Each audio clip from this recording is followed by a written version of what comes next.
Thank you so much for joining us on this Saturday afternoon. If you all are not familiar with Murder by the Book, I am John McDougall. I am the event coordinator at the store. I have been at the bookstore for, it was just 10 years this spring. I'm coming to you, I'm not actually in the store right now, I'm in my living room because I have better Wi-Fi at home. And we're so happy for you guys to be able to join us this afternoon to chat with Anthony Horowitz.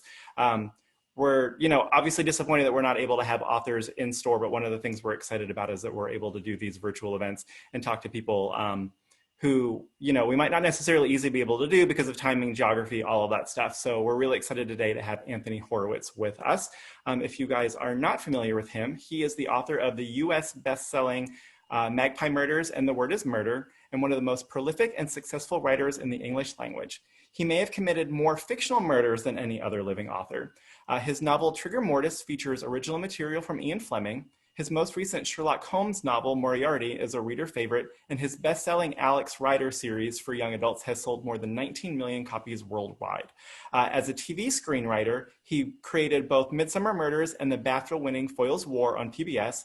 Horowitz regularly contributes to a wide variety of national newspapers and magazines, and in January 2014, he was awarded an OBE. How are you today, Anthony? I am very well, John. I am so aware that it is a very strange day to be talking to you about books and about murder mystery, but I think, a day that everyone is going to remember, and I am very happy that we're doing this. Like you, I wish I could come back to Murder by the Book. I came and saw you a few years ago now, and it's a wonderful store, and I met some great people, but that is the world we live in. Mm-hmm. And so as you guys are watching, if you have questions for Anthony, I'm going to chat with him for a little bit and we'll leave some time for y'all's questions as well. You can drop them in the chat or the Q&A and I will make sure that we get to those as we are talking. So we are here to talk about Moonflower Murders today, which officially comes out in the US on Tuesday. Anthony, do you want to tell us a little bit about the new book? Well, where do I begin? It is a sequel to Magpie Murders, a book you mentioned in your introductory remarks.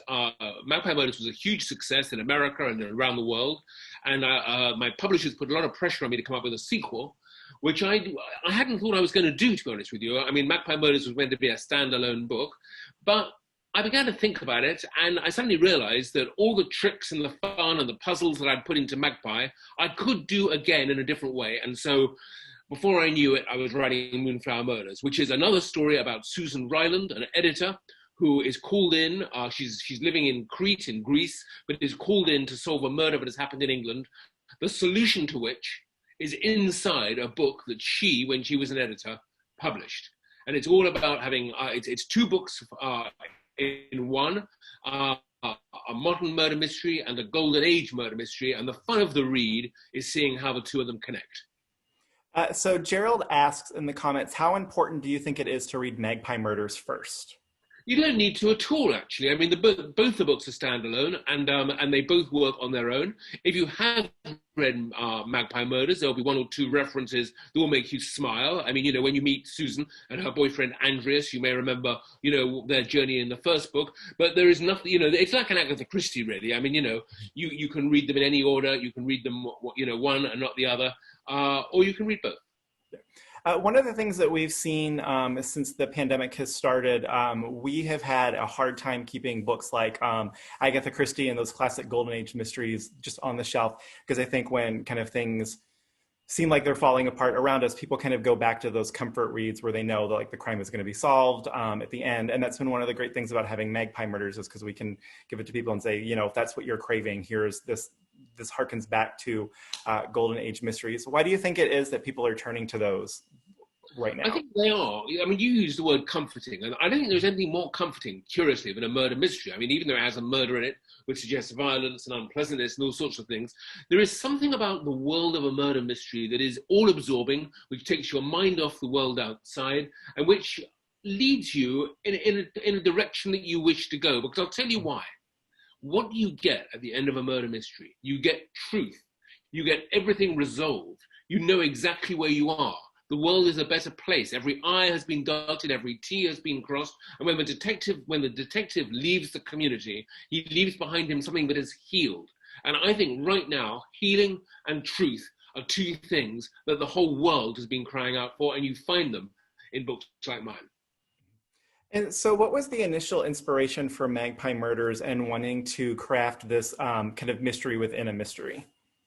Well, I love Golden Age murder mystery, first of all. You know, Dorothy L. Sayers, Agatha Christie, Ellery Queen, Ngaio Marsh, Josephine Tay, and so on and so on.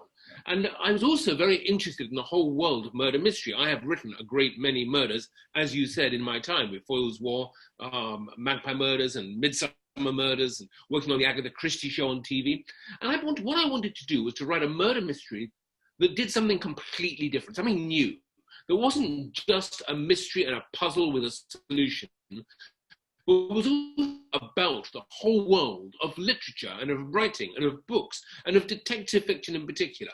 And so I came up with this idea about writing about a writer, Alan Conway, who is, in Magpie Murders, murdered.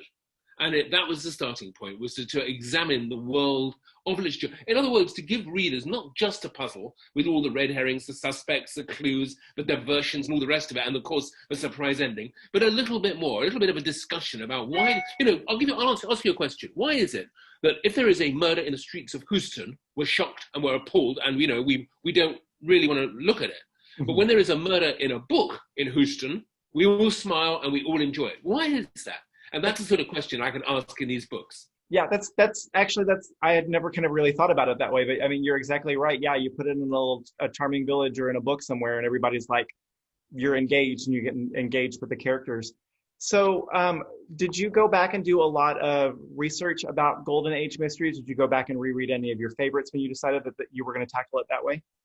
You know, what I do is I always read just a handful. I think I read a Josephine Tay. I certainly read a couple of Agathas, and I read a The Tale of the Cat, I think it's called, or something of that sort, which is one of my favorite Ellery Queens, set not in a village instead, but in Manhattan. I'm sure somebody listening to this will remind me what the title actually is. Tale of the Cat, I think. That just gets me into the sort of the frame of mind. By and large, I don't read a lot of murder fiction because it's so annoying when I read a crime story and come upon a wonderful idea and wish I could have used it, and now I can't because somebody else has. It's better to keep myself innocent and not to look too carefully at other people's work. So the story is called The Cat of Many Tales. The Cat of Many Tales. I knew somebody would know that. I have such a poor memory for titles and names. And so as you were crafting these books, did you write the book within a book first and then write the mystery that was being solved, or did you write them kind of side by side together? I started with the world of the real world. I started with Susan, and then I went in. Hold on, let me see if I've got this right, because I've asked this question before, I can never actually remember. I started with Alan Conway. Alan Conway visits a hotel in the east of England, and he meets a great many people. And as a result of meeting them, he writes a book. The fun of this is that the people you meet in the modern world have been, as it were, contorted by this rather unpleasant writer and turned into characters in his book. So I began with the real people, and then I went into Alan Conway's book next, because he is the person that was sort of following in this story.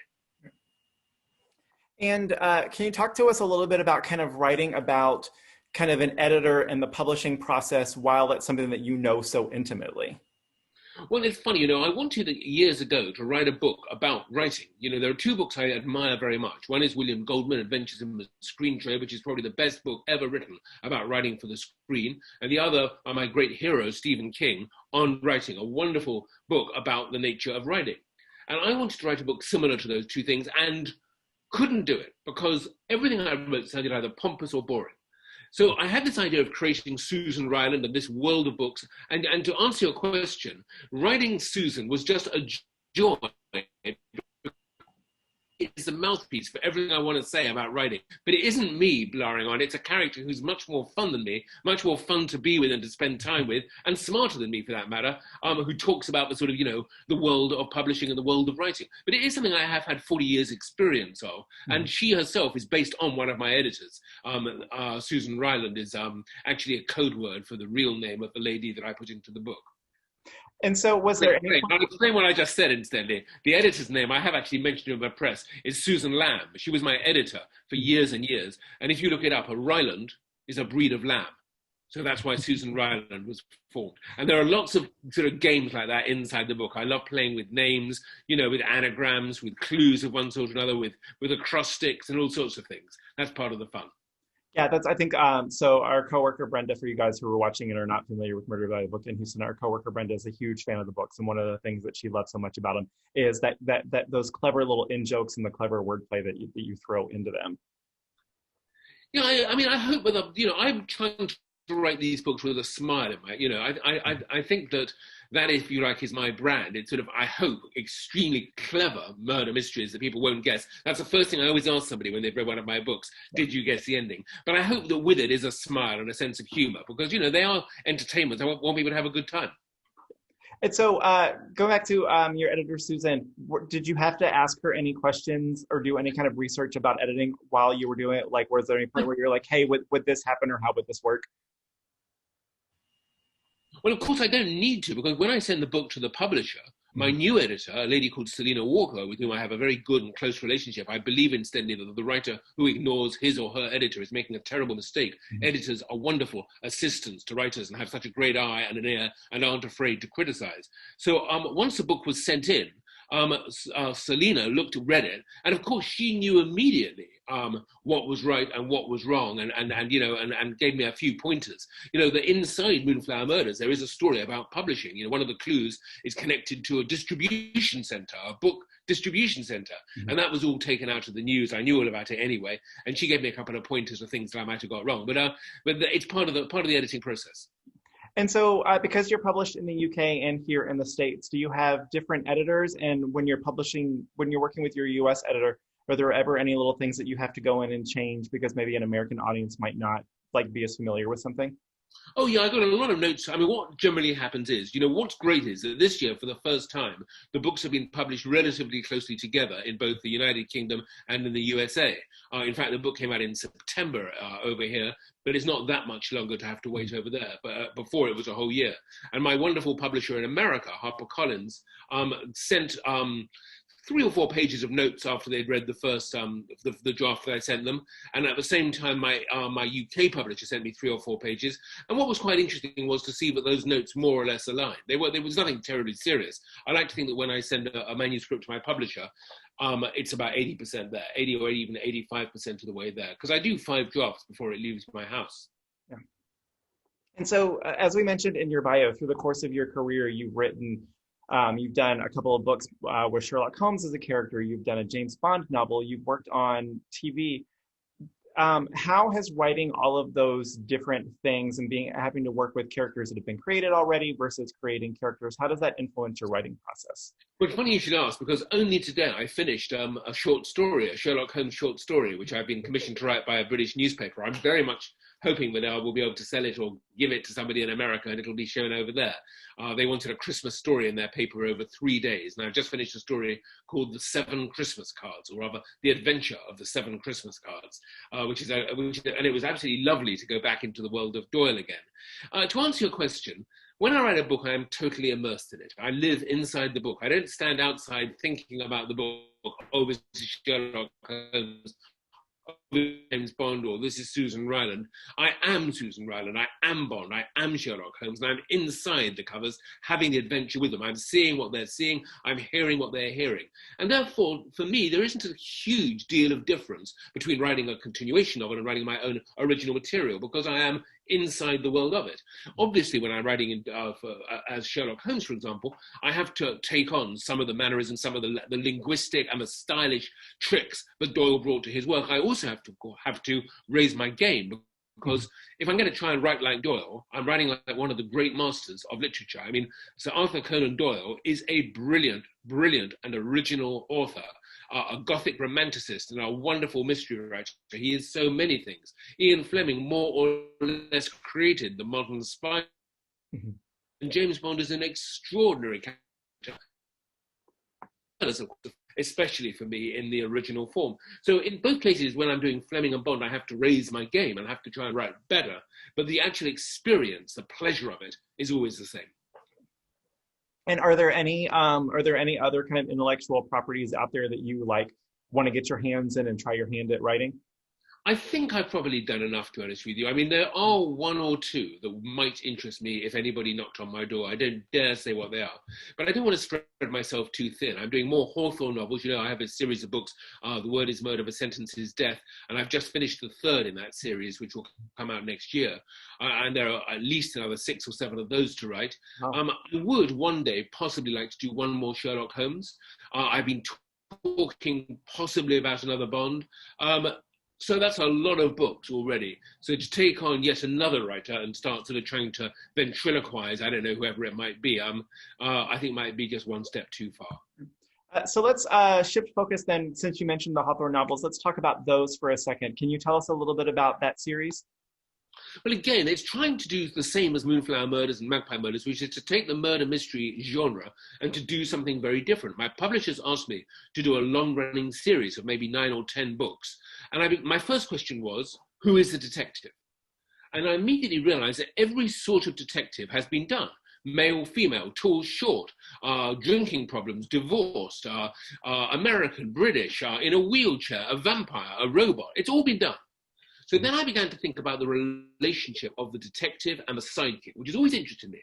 The Holmes-Watson relationship or the Poirot-Hastings relationship. How does it work and how do they relate to the author? The author is on the top of the hill. Doyle, Christie, whoever, can see the whole landscape of the plot. He or she can see everything that is happening. And then I thought to myself, well, what would happen if you dropped the author off the top of the hill and into the valley and made the author the sidekick? So in the Hawthorne books, what you've got is a detective, a private detective who has been kicked out of the police force. His name is Daniel Hawthorne, who has the bright idea of hiring a writer to write books about his investigations. The idea being that they will split the money 50-50. He needs money. And the writer that he approaches to do the job is me. So I am a character in my book. I am Watson. I am Hastings. To anybody listening, I should say these.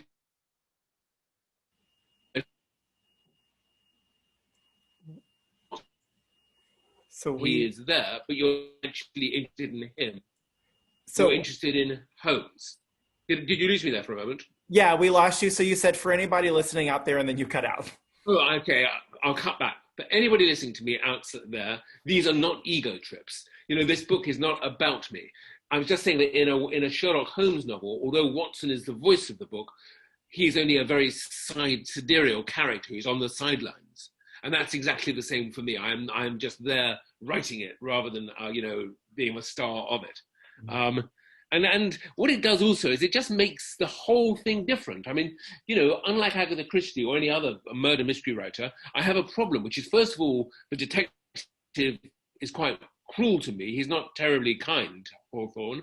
And secondly, I don't have a book. And so I'm doing all this work, and I keep saying to him, you've got to solve it, because look, I need to finish this book, and there's an interesting relationship. I've loved writing the 3 books, and I have at least 3 more planned. So going with that, Beth had mentioned, please tell us that there's more books on the way, which you said there are. So when you started the series, did you have kind of books planned out, or are you kind of going with the story arc as you work on them? Well, the Hawthorne novels, part of the mystery is, who is Hawthorne and what has happened to him in his life to make him such a difficult human being? And as the writer and as the sort of the sidekick, I spend a lot of the books puzzling about this, and I'm getting more and more clues as to what happened to him in his past. And it'll take me about, as I say, 9 or 10 books to resolve it. But of course, I do know already, as the author, sort of what happened, and it's the terrible incidents and events that made him the man that he is. I have 3 more books half constructed in my head. After that, we'll see. So it's traveling and seeing where it takes me, partly. So Adam says he loves your meta mysteries, the Ryland and Hawthorne books. What challenges have you faced writing mysteries within mysteries, or mysteries that blend fact and fiction?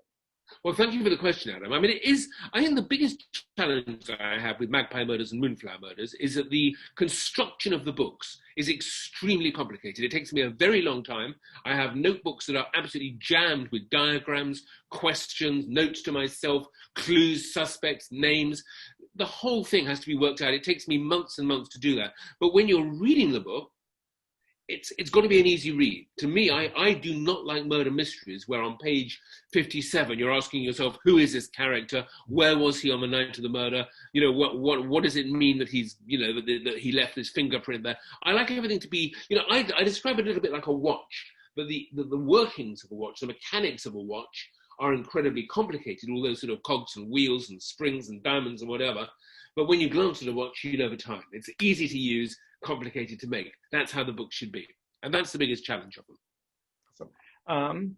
And Adam also says, I've grown up watching your mysteries, watching Poirot, Midsomer Murders, and Foyle's, and reading the novels. He's an aspiring crime writer, and he's wondering, what tips would you give someone who's hoping to begin their writing career? And his name, sorry, was? Adam. Adam, I thought so. Adam, first of all, I want to wish you every good luck with your writing and say to you that believing in yourself is the most important part of the whole writing process, and listening to the voice in your ear that tells you that what you're writing is working and that you are enjoying the writing and that there is this sense of flow.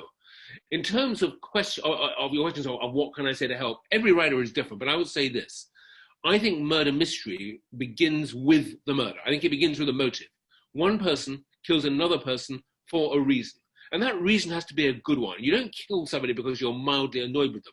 You don't kill somebody for small reasons. You've got to have an interesting, good core to your book of why somebody does this terrible thing to somebody else. And from there, I build up around it. Once I've got that in the middle, I can begin to ask questions about the murderer, and I can begin to ask questions about the victim, their relationship, who knows them, who loves them, what the world is around them. If one of those characters is, shall we say, a chef in a restaurant, I can start thinking about the other people who work in the restaurant, what the restaurant looks like. So for me, writing murder mystery is a very careful process of growth. It's a little bit like a dartboard where you start with the bullseye, which is these two people, and you begin to expand it and expand it and expand it until you finally got to the double 20, the double 15, and you have the whole circular thing. And then, and only then, do I begin to write.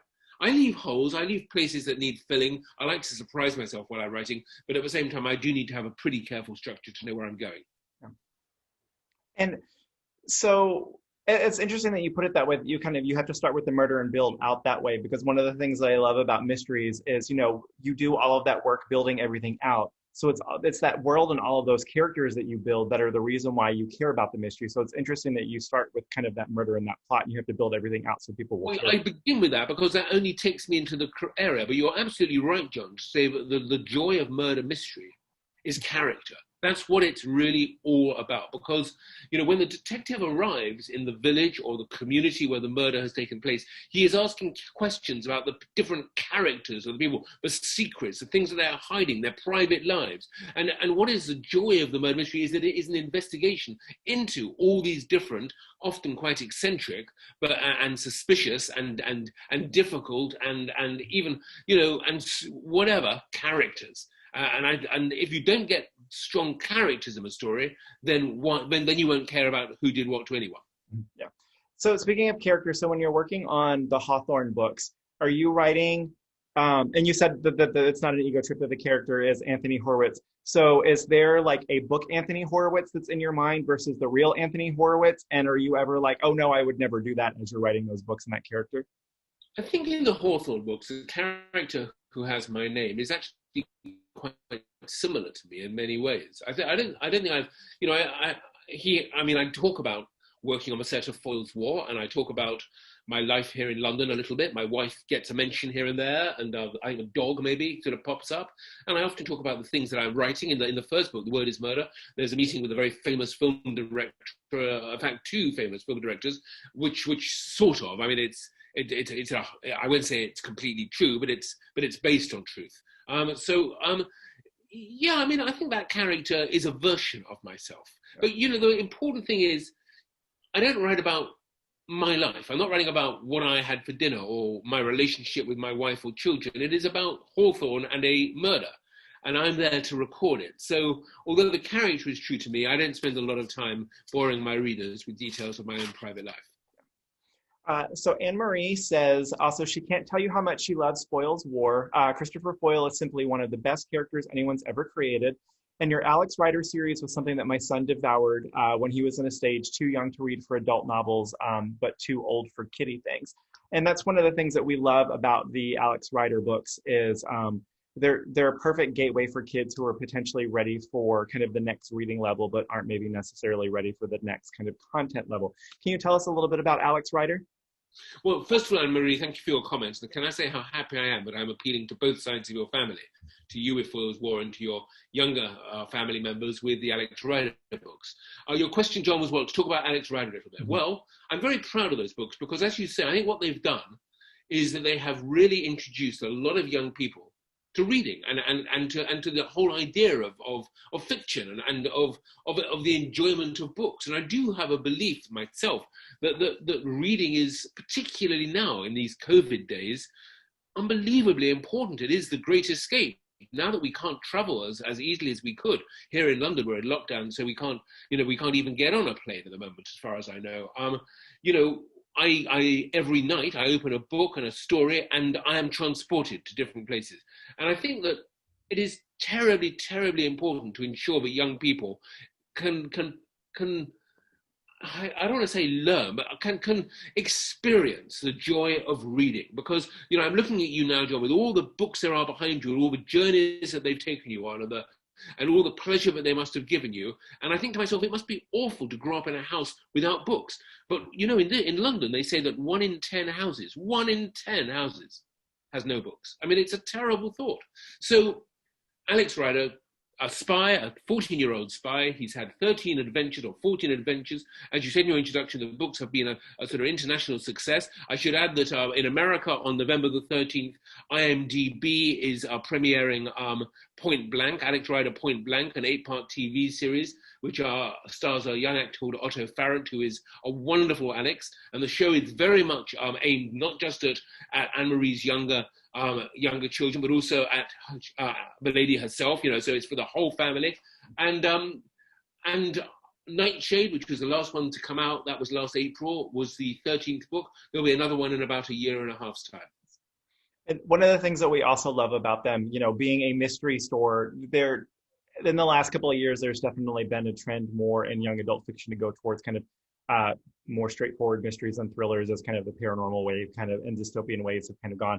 But it's great to be able to give, especially young boys, those books, because then we're basically just, we're creating young thriller readers. They're so fast paced.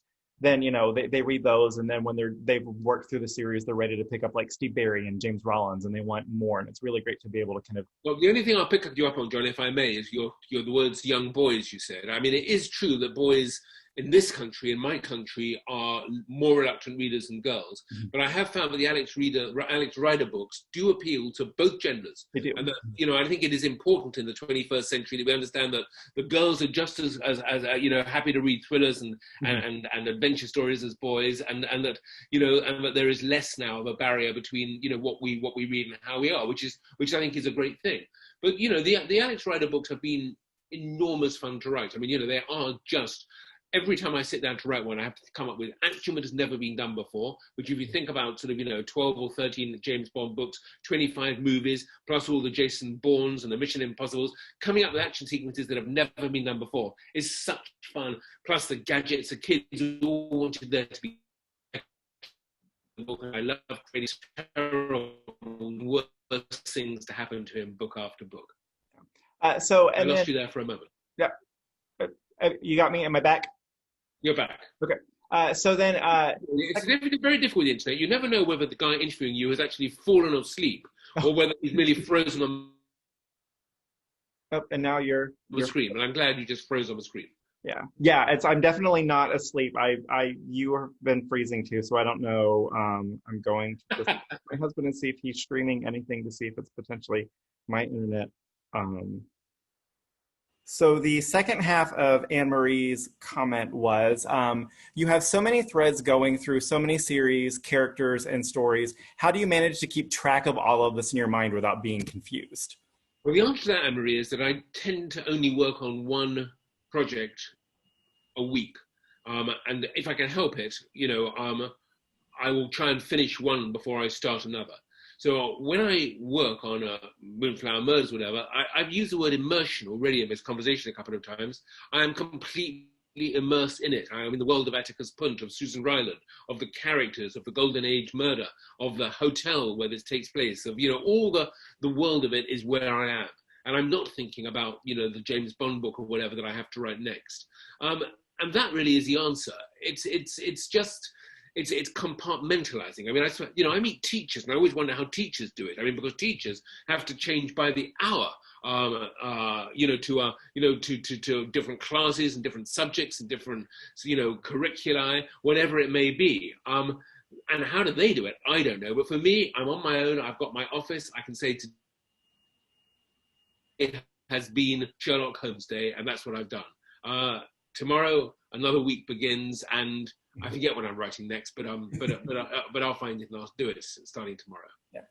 So Gerald asks, what TV platform is the Alex Rider show going to be on? You said it's going to be IMDb. Yeah, Gerald, IMDb is owned by Amazon. It's the non-subscriber part of Amazon, and I think just anybody can get it, and you pay if you don't want to have advertising breaks. That's how it works. Okay. So Elizabeth said, you mentioned a Sherlock Holmes short story. She's a huge fan of short story collections. Have you written many, and is there any chance that you're going to at some point put together a collection of them being published? And who's that question from? Elizabeth. Elizabeth. Hi, Elizabeth. I hope that you are well and keeping safe. I would love to produce a collection of short stories. I've written many, many short stories over the years, and I'm proud of most of them, if not all of them, and would love to see them out there. There isn't a great appetite for short story collections, I must be honest. Publishers seem to think that they don't sell, and they may be right. I think you've got to be sort of, a J.K. Rowling or maybe a Stephen King or Don Winslow. I just incidentally recently read his collection of short stories called, is it Broken? Wonderful. Yep. If there's a book I'm going to recommend in this talk. I just thought they were so fantastic. 5 or 6 brilliant novellas, I think I'd call them, rather than short stories. But I would imagine with this Sherlock Holmes story, which is 9,000 words, will be published somewhere sometime. And that's one. Well, that's a 1/10 of a book, isn't it? It's easily a 1/10 of a book. So only sort of, another 9 stories that length, and I could publish it quite easily. I'll see. I mean, I hope one day to publish all the short stories in a collection. Yeah, we find just as booksellers, short stories can be kind of tricky because people either love short stories or they don't. And sometimes even if it's a favorite author, we had an author recently who we're big fans of, who wrote a novella in a short story collection that kind of ties into his kind of beloved series, and we still had some hesitation for people being able to pick them up. So I think sometimes short stories can kind of be a little bit of a hard sell.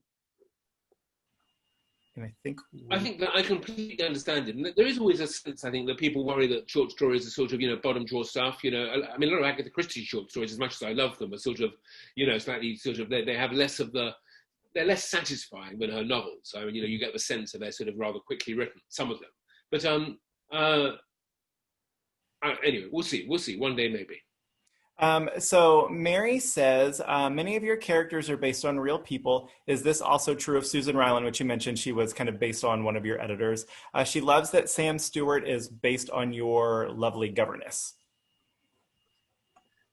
That is absolutely. Sam Stewart was based on a lady called Nora Fitzgerald, who was my, back when I was a boy in the sort of 60s, early 60s. Most kids had nannies, but Fitzy, my nanny, insisted on being called a governess because I gave her sort of, more status. I'm not a nanny, I'm a governess. And she'd been a WAF driver in the war, and she was the one who inspired Foyle's War by telling me so many stories about her days, 1943 to 1945. Not all of them happy, I mean, many of them happy, but her fiancé was a pilot who was killed in the Battle of Britain, which is sort of an extraordinary thought. But I do put a lot of real people in my books. It gives me a smile to do it. Only friends. I don't tend to put people I don't like into books. The only one person I put into a book who I didn't like very much appears in Archangel, which is the 6th Alex Rider book. He's a television and film producer. I won't tell you who the real character is, but I'll tell you the name of the character in the book. It's Harvey Weinberg. That might be a clue. And so the second half of Mary's comment, she wants to know, is Foyle's War truly over? Season 8 and 9 are so brilliant that they should be used for a theory of knowledge class. Oh, that's a lovely thing to say. Thank you so much. Yes, I think it is over. I don't, the trouble is that Foyle's War is very expensive to make. There's a rights issue on it now. The actual rights are owned by a company called Acorn. So I don't know anymore. And not sure there's any appetite in the United Kingdom to make more of them because, as I say, they're expensive, they're Second World War, and drama has changed since we were doing it. So sadly, I don't see any more Foyle anytime soon. Added to which, incidentally, Michael Kitchen, I haven't seen him for a while, but he's now quite well into his 70s, I think, and he might not be too happy to come out of what feels like a long retirement. Yeah. So I had a couple other than that brought up a couple of other TV questions. Maria, who is a regular customer at the store. Hi, Maria, wants to know, will the Magpie Murders become a PBS miniseries? And if so, do you have a time frame on that? Maria, thank you for your question. I'm happy to tell you that we start shooting it in February of next year. And it is going to be done for PBS. It's going to go into Masterpiece Theatre for America. We have a wonderful piece of casting. Sadly, I can't share it with you because the contract has not been signed, and the thing a writer never does is to announce the talent before the ink is dry on the contract. But all being well, we have a great Susan, and we are already. I've written all 6 scripts, which took me a very long time in sending. It was not an easy write, but they're on their, but they're out there. We have a tremendous director. Again, I have to wait for PBS to announce it. And it's all systems go. It should be, COVID allowing, it should be on your screens, I would imagine, the fall of next year. Can you talk a little bit about the process of writing a screenplay or writing episodes for something like Magpie Murders, that's something that you created and now you have to adapt to a screen, versus writing something like Foyle's War that's just going to be on the screen? Well, Foyle's War is considerably easier to write. I mean, not that I normally use the word easier and difficult, because I think all writing if writing is difficult, something has gone wrong. It's one of my feelings, one of my catchphrases. But Magpie Murders presented a unique challenge, because anybody who's read the book will know that Susan Ryland, the hero of the book, is in the first 2 pages, but then disappears for 300 pages because you get the book within the book comes first. So the problem I had was, how do I cast that character and tell a major star, I'm afraid you don't turn up in the show until episode 4? It wouldn't work. So I had to completely rework Magpie Murders so that Susan would appear from the beginning. And also, I think if you're reading a book, you can be more forgiving. You don't mind if the writer takes you on a slightly strange journey. But when you're watching a TV show, you do want to see your star. You've turned on because, I don't know, if I'm watching The Undoing at the moment, that's Nicole Kidman and Hugh Grant. And, I'm watching it largely because I'm so fascinated by their performances and I want to see them. So you can't really do a TV show without your star appearing. And that meant completely reinventing the book for the screen and the relationship between the two worlds, which will come as a surprise to people who know the book, but I think would also make you smile, because it really does work, I think, what we've come up with. Awesome. And so Adam wants to know, will there be any new seasons or any more seasons of New Blood? And very sadly not. That's one of the shows that got away. I mean, television can be an unforgiving business.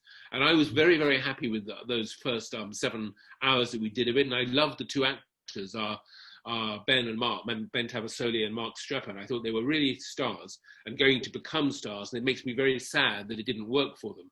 But you can't always be successful. You can't always bank on winning people over. And I don't know what went wrong with New Blood. I think that in the writing, I made a few mistakes and things that I would have done differently. Maybe the time of the year when it came out was not in our favor. But, these things happen. You do your best work, you hope for the best, and sometimes you only get one season and you have to move on.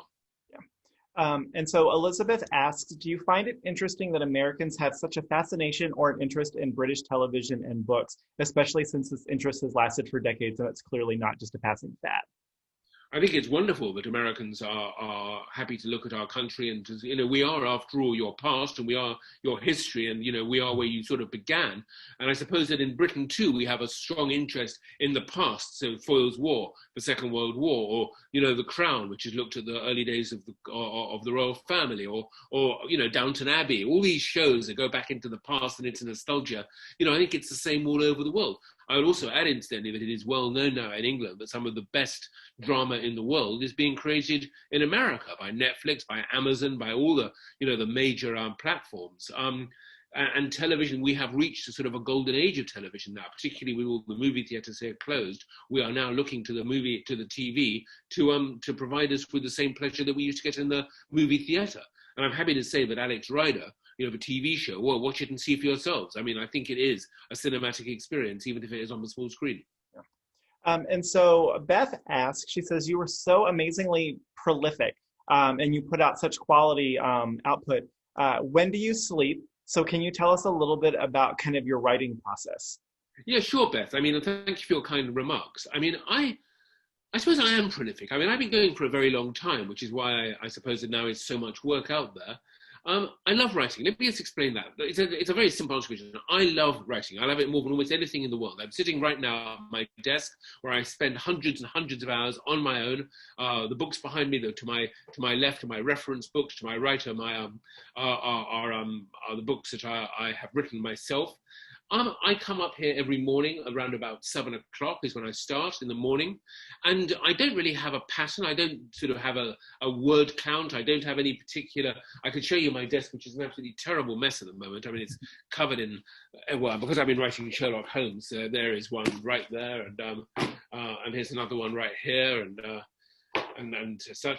here's my work for tomorrow, the scripts of Alex Rider for the series that we're doing. So I don't have a pattern. I just arrive here and I begin to work. Normally I use a fountain pen. My first drafts are done in ink. Then I use my computer for the second draft.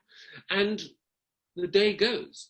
And I look up and suddenly it's 5 o'clock, 6 o'clock. My wife comes back from work and calls up to me and I go down and have dinner with her and the day is over. I try to take exercise every day. I mean, I'll go out for 2 or 3 hours at lunchtime and go for a walk. I have a dog that needs exercise, but that's it. It's rather boring actually, my day, I'm afraid, but but every day I love.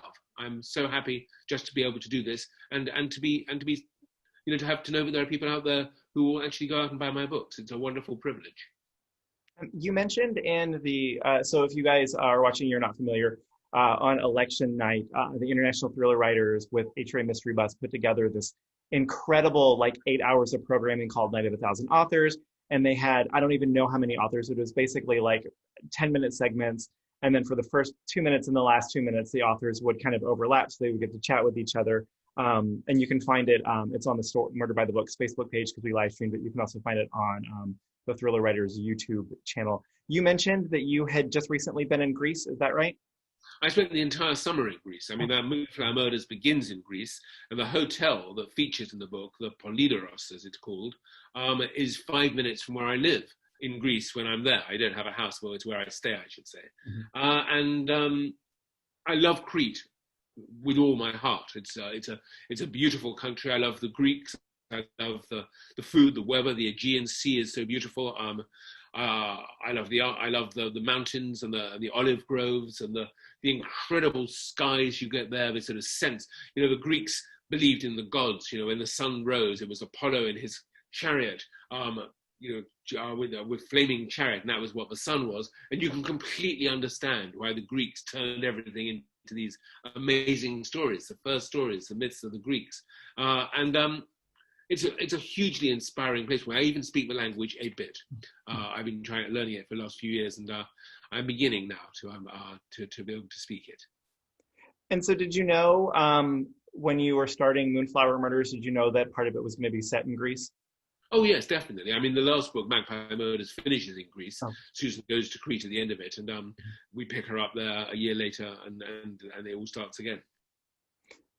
So Sharon says, you mentioned that you start with a motive and a murder in a series like Midsomer Murders, where there are several murders per episode, some of which might be quirky or amusing, just death by wine bottles or roulette wheels come to mind. Do you first think of that and try to find a way to make it work, or do you think of the more conventional motive murder and then work in the fun ones? Well, Sharon, I only wrote the earliest episodes of Magpie Murders, the first 7, in fact. And at that time, we were a little bit less grand guignol with the murders and a little bit less bizarre and fantastical, which isn't to say that I don't love the show. I do, and I think it's hilarious. I think my favorite death is by cheddar, rolling cheddar cheese, I think, in one episode.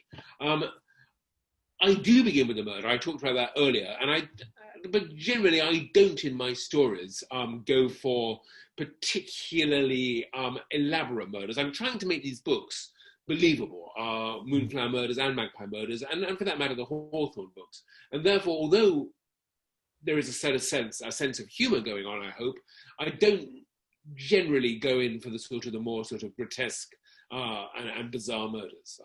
The methods are, I think that actually there is a murder method in Moonflower Murders which is quite unique, but generally speaking, they are within belief. So you mentioned early in the chat that you don't read a lot of mystery fiction because, as you mentioned, like you don't want to see plot devices that people have used and then feel like you can't use them. So when you are sitting down to pick up something to read for pleasure, what are some of your favorites, mystery or not mystery? My favorite writer is probably Sarah Waters, and I don't know if you know. You must know her work. I mean, and she's a brilliant writer of sort of Victorian style. It's hard to describe them really. She has written murder stories, and she writes a lot of ghost stories as well. I like Kazuo Ishiguro for his wonderful writing. I read a great many thriller writers, of course. I've already mentioned Don Winslow. I could also add Steve Kavanagh to that, Val McDermid, Ian Rankin. I mean, the sort of the usual suspects, really. I used to love those books, the Robert Trace books. I think I used to enjoy very much, and I've read many of those. I like to read 19th century literature. I'm very fond of Charles Dickens and return to his work every year, really. I'll read Charles Dickens, for the second, third, fourth, fifth time. Great Expectations is my favorite. I love Hardy, Austen. I love George Gissing and George Orwell. So lots of 19th century writers, and lots of new books as well. I'm always being sent new books, and it's one of the nice things. Publishers want me to quote on covers, so now I get sent an endless supply of advanced copies, and read many of those too, and lots of them are great. And for y'all watching, if you are also Ian Rankin fans, we just got an event confirmed with him. We are going to be working with him, or we're going to be doing an event with him live on the store's YouTube channel this coming Wednesday, the 11th at, I think, 1 o'clock our time. I hope, John, you'll pass on my very good wishes to Ian. I haven't seen him for a while, of course, and I can assure you and your readers and listeners that they'll have a wonderful time with him, because Ian is absolutely brilliant at this Zoom business. Yeah, we're like, it's been a couple of years since he's visited the store as well, so we're looking forward to being able to catch up with him. And his new is wonderful, by the way, as well. So yeah. I'm sure you've read it. Beth wants to know, did you work with Caroline Graham on Midsomer Murders? So did you work with her on Midsomer Murders? Did you know what her thoughts were on the TV show, and did she like John Nettles as Barnaby? She was very happy with John Nettles as Barnaby. Yes, I did work with her. I made certain changes to her books and had to sort of talk her through what I intended. It's a little harsher in the book. Foyle is a slightly rougher character, and I slightly softened him for the TV show. And I only used 2 of her books. The Killings at Badger's Drift was one, Written in Blood was the other. I wrote 7 in total, so that meant writing 5 original stories of my own. And I would talk to her about what my plans were and how I was developing the series. But of course, it's been a huge success, the books, and the TV series, and I'm sure that's had a knock-on effect. I think her books are marvelous. They were always called Agatha Christie on acid, was how they were once described. And I thought that was an absolutely perfect description of what she created in the world of Midsomer. It's so interesting to get to talk to somebody who's been on both sides of kind of adapting stuff, whether it's, being the author and adapting your own work, being an author who's adapting other authors' work, because, a lot of times, when something happens, people basically, as something gets optioned, they kind of take that check and they step back and let the creators kind of do whatever it is. So it's really neat to get to hear your perspective about being able to do both. Well, it's if you sell your book to a TV company, I think it's foolish to try and keep control. I mean, if you're J.K. Rowling, then you probably can and will. But by and large, so many decisions are being made for reasons that have nothing to do with what you've written. It could be, questions to do with the budget, to do with, what the actors think, what the director wants, what is achievable in the time. All sorts of different questions are in flow. And on the Alex Rider series, I didn't write the season that is about to be shown in America. I was an executive producer, and I did read the scripts, and I did have long conversations with the writer, but I hope I was collegiate and helpful rather than saying, no, you can't do that. It's got to be done this way. I think that's a mistake. Once you've sold your rights to the book, sold your rights, it is no longer your property. You have sold it, and you have to just hope for the best. Yeah. And I think one of the things that people kind of forget too, which it seems like you clearly understand, is that, the things that work in a book don't necessarily always work in a script. Like in a book, you might sit down and read something and it might be engaging, but to actually see it kind of play out in front of you might not have quite the same impact. So some changes need to be made, that way.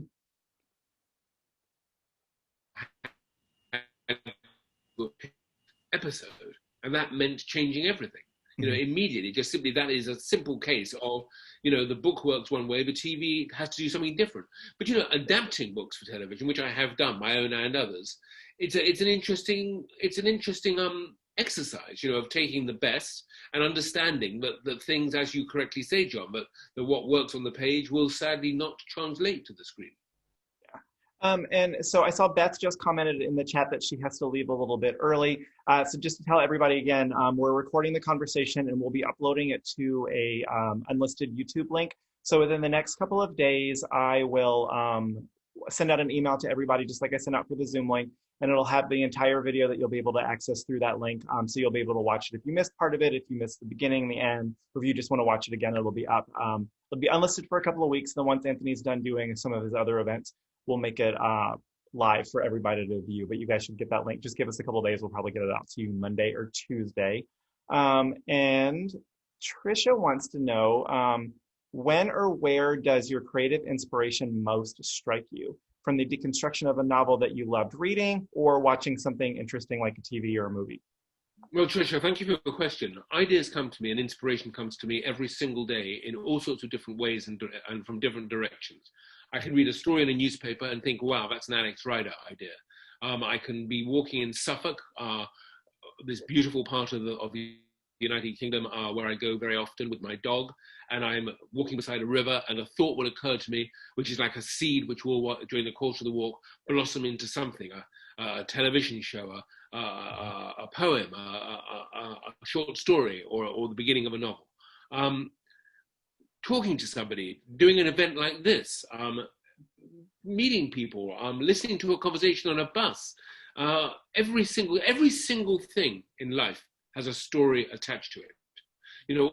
All the books you can see behind me and behind John, all the photographs on the wall there, those three little sort of strange dolls on the right-hand side that I'm looking over your shoulder at. There's a story there of what they mean to you and how they came into your life, and they give me ideas, and if the idea starts rolling in my head, then I will follow it. Sometimes the ideas flit in and flit out again, but the ones that stay, the ones that I know I have to write, are the ones you'll eventually read. Yeah, I don't remember who it was, but one of the authors that we talked to kind of early on in the lockdown process said one of the hard things for them was you get so many ideas just from kind of being able to go out in the world and talk to people and overhear conversations.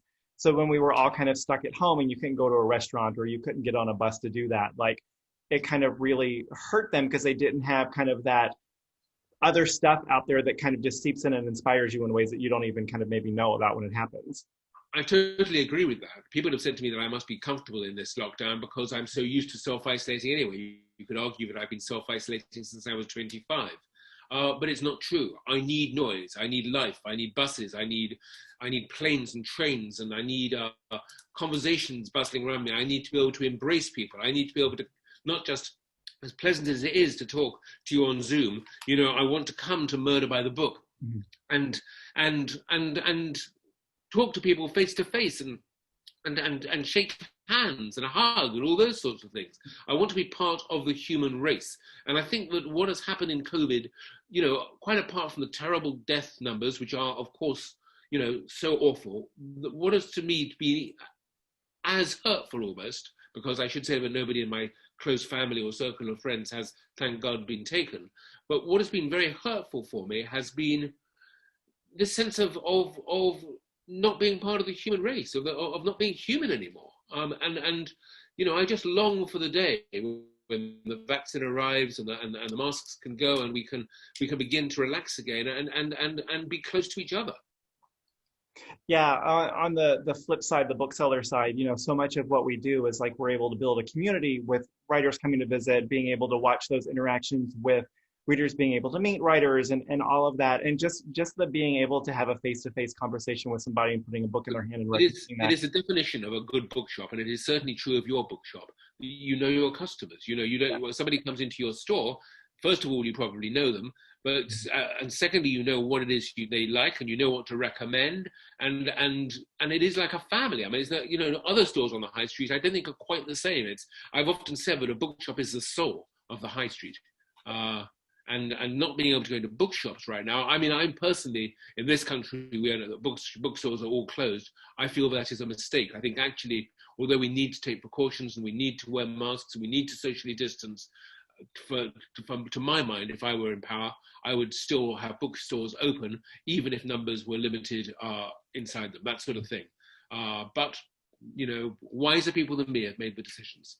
Yeah. So that's been kind of the hard part. Like we've been really lucky. Everybody's been so supportive through kind of the pandemic, but being able to talk with somebody just over the phone, looking at them through the window of the store is so different than being able to actually connect with them face to face in person, which reminds me to mention, well, if you guys are watching, if you're in the Houston area, we've officially been opened to the public for a week. You can come in and browse and pick up books. We are limiting it to 6 people in the store at a time. The only time that's been an issue so far has been on a Saturday, but most people, as they pull up, if they see the parking lot's full, have popped their head in and asked, were you guys full? And if not, or if we are, then they've just waited a few minutes. So if you are in town, you can definitely come visit us. We're still doing curbside pickup because we understand not everybody is out and about and getting out right now, but we are definitely open. We have a couple more questions before we go. And if you pop in, I'm going to say, if you do pop in, that red book behind you with the big key on it was maybe the one you want to pick up. Just so I mentioned that. There it is. Sorry. Yes. John, you said a couple more questions. I need to go. I would have make I'm cooking tonight for my wife. So, so just a couple of real brief questions. So Anne-Marie wants to know, what kind of dog do you have and what is his or her name? The dog that we have at the moment is a crossbreed. It is a half Labrador, half Staffy. It's a rescue dog that we picked up from a very famous rescue centre called Battersea Dogs Home in the centre of London. He is 5 years old now. We've had him for 4 years. He's 5, and his name is Boss. Awesome. And then, so last thing I'll mention before we head out and let Anthony get to cooking dinner, and I actually have to get to the bookstore for my shift this afternoon. Gerald asked, what is our anticipated time frame for getting the signed books, or the books and the signed book plates sent out? There's been a little bit of a delay in getting the book plates from Anthony just because the UK has just entered into another COVID lockdown. So we are working on that. We will definitely have the books in store on Tuesday. If you would like us to go ahead and send your book and then send the book plate separately when we get those, just shoot us an email and let us know. We can definitely get the book out in the mail, and we can just drop the book plate in an envelope when they arrive. I can tell you, John, that the labels, the book labels to be signed, arrived here at my home in London last Wednesday, Wednesday of this week, that is. And I was not slow at my end. If there was any hold up, it was, I'm afraid, on your side of the Atlantic. I had them on FedEx on Thursday morning, and FedEx told me that they will be in America on Monday.